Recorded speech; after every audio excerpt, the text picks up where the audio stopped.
ஓம்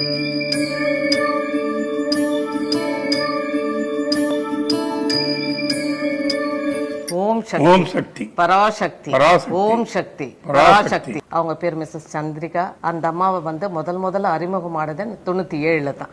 அப்படி இருக்கும் பொழுது எனக்கு திருமணம் ஆகலைன்னு சொல்லிட்டு என்னுடைய ஃப்ரெண்டுங்க அவங்க கிட்ட சொன்னாங்க. அவங்க ஒரு நாள் அவங்களுடைய வீட்டிற்கு அழைச்சாங்க.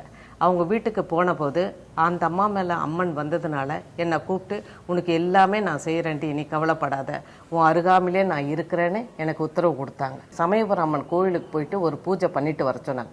அப்போ போயிட்டு வரும்பொழுது அந்த ஆலயத்தில் மாங்கல்யம் செலுத்த சொன்னாங்க. மன உறுதியோட மன நம்பிக்கையோட சீரும் சிறப்புமாக இந்த அம்மா நம்பி வந்தாங்கன்னா அவங்களுக்கு கண்டிப்பாக எல்லா கடமைகளும் நிறைவேறும்.